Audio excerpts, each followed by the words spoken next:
Welcome to the Help, I Have a Narcissist in My Life podcast. I'm Laurel Slade Wagoner. Episode 11, What Does It Mean to Detach? Have you ever spent hours ruminating on how awful your narcissist is? Or had his or her words and behaviors dominate your conversations with others who care about you repeatedly until they ask you not to talk about your narcissist anymore? Or have you listened to hundreds of hours of podcasts on narcissistic behavior? Or do you have at least 10 books on narcissism in your reading library? Perhaps you've even spent hundreds of dollars on counseling sessions trying to figure out how to get your narcissist to stop being narcissistic? And then left those counseling sessions feeling even more hopeless and powerless over his or her narcissism? If these scenarios are your reality, then your narcissist has way too much control over you, your thought life, your relationships, and your overall well-being. This control is oppressive and abusive. I'm going to speak bluntly here. Your focus and effort on your narcissist and his or her behaviors is futile and wasted energy. Trying to fix, change, or control your narcissist into behaving respectfully and or responsibly does not work. You cannot work harder than he or she is at becoming non-narcissistic. Although many kind-hearted, Jesus-loving, Bible-obedient individuals try for way too long and suffer way too much narcissistic control and abuse for doing so.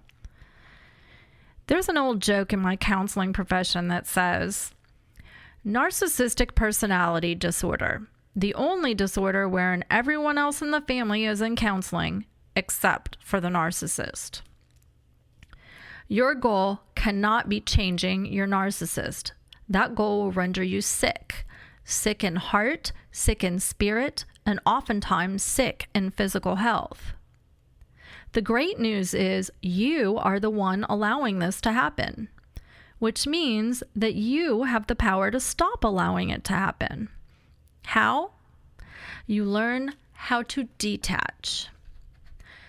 I love the acronym for detach. It says, detach. Don't even think about changing him. Or, don't even think about changing her. I'll repeat that again for you so that you can memorize it. Don't even think about changing him. Or, don't even think about changing her. If your narcissist will not make changes for his or her own well-being, he or she certainly will not make changes for your well-being or the well-being of your relationship. You have no choice but to detach. I often get asked in session, what does it even mean to detach? How do I do that? I still have to interact with this horrible person in my daily life. There's no escaping that. So how can I detach? I explain that detaching is not escaping. It is not ignoring your narcissist or avoiding necessary interactions with him or her. In short, detaching is adding an increased level of physical, verbal, cognitive, and or emotional distance between you and your narcissist. This distance will guide you into being able to see things more clearly. It will help conserve your energy and your time. It will free you from the multi-leveled oppression and give you the head and heart room to be filled with Christ's peace. Determining the level of distance necessary is a navigational process. You keep adding distance until you are able to live a value-centered life and experience peace. Everyone's circumstances are unique, so the level of detachment and distance required is also unique. Detaching first means accepting, which is not agreeing with, his or her narcissism as a reality. Your narcissist is narcissistic, and that's not going to change. Second, detaching then involves utilizing the action steps of thought stopping, distraction and containment, and mindfulness. Thought stopping is putting a stop to the ruminating and letting your mind race in 100 different directions until you're frazzled. Distraction and containment counterbalances isolation and exhaustion by purposing to spend time with supportive people as well as engage in emotionally and spiritually refueling activities. And mindfulness calls for learning to stay grounded in the here and now when you are around supportive people and engaging in joyful activities by intently focusing on the sensory information all around you.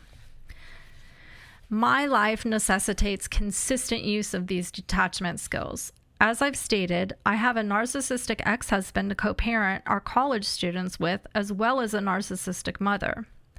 My narcissistic father passed away several years ago at the young age of 59 because he refused to listen to doctors and take care of himself.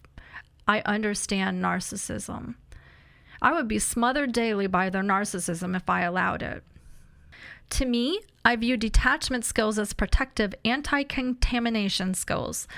Contamination defined is the action or state of making or being made impure by polluting or poisoning. I need time, headspace, and heart space that is not polluted or poisoned with narcissism, and so do you. Time, headspace, and heart space that is non-contaminated and narcissist-free. The thoughts of their narcissistic words and actions will dominate my thoughts, emotions, conversations, and free time if I do not purpose to protect them, as will yours if you do not purpose to protect them. In order to neutralize the potential for narcissistic contamination, when I am doing something fun or spending time with God, I oftentimes say out loud to myself, narcissists are not allowed here. Not in thought, not in heart, not in any form. I'll deal with him or her at blank, a time later in the day, for blank, and I set a time limit such as 30 minutes. Narcissism is not going to contaminate what I'm doing right now. This all sounds silly, but it really does help me. I disinvite instead of invite my narcissist into the other parts of my life. I need the breaks, and so do you. This may be super difficult to do because you are on what seems like autopilot. Your narcissist is like an extra shadow, ever present and looming. So it may require taking your thoughts captive over and over again, and over and over again. This is where I recommend employing the skills of distraction and mindfulness, which is purposing to engage in joyful activities and be 100% present while doing them. This is accomplished by focusing on sensory information, for example, sights, sounds, smells, outward sensations, instead of on your racing thoughts. I call it getting back to Eden. In the Garden of Eden, before the serpent got Eve thinking and doubting, Adam and Eve were completely attuned and connected to God, each other, the creatures in the garden around them. You can aspire to be an Eden, at least for a little while, utilizing the skills of mindfulness. Mastering the skills of detachment isn't easy, but it is necessary in the battle to maintain your sanity and preserve your strength if you have a narcissistic control and abuser in your life. Purpose to detach, overall, by accepting that you can't change your narcissist, and daily detach from your narcissist by incorporating narcissist-free time throughout your days and nights. Learn to detach so that you can live in freedom and experience a little bit of Eden this side of heaven. A quick healing activity. Write out on an index card the acronym for detach. Remember, don't even think about changing him. Or, if you have a female narcissist, don't even think about changing her.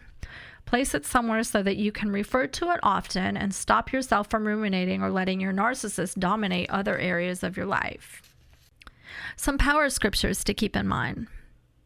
Above all else, guard your heart, for everything you do flows from it. Proverbs 4:23. We demolish arguments and every pretension that sets itself up against the knowledge of God, and we take captive every thought to make it obedient to Christ. 2 Corinthians 10:5. Do not conform to the pattern of this world, but be transformed by the renewing of your mind. Then you will be able to test and approve what God's will is, his good, pleasing, and perfect will. Romans 12:2. Since then you have been raised with Christ, set your hearts on things above, where Christ is, seated at the right hand of God. Set your minds on things above, not on earthly things. Colossians 3:1-2. Do not give to dogs what is sacred. Do not throw your pearls to pigs. If you do, they may trample them under their feet and turn and tear you to pieces. Matthew 7:6. I'd like to end with a prayer for all of you listeners. Oh, awesome Jesus. Detaching and not letting our narcissist consume us seems impossible at times. But your holy word promises that nothing is impossible with you. I lift up each and every listener to you, Lord.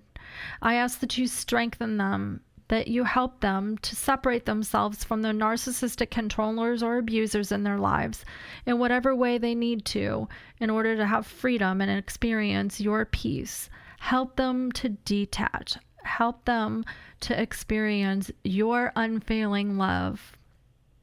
I say and ask all this in your precious name, Jesus. Amen.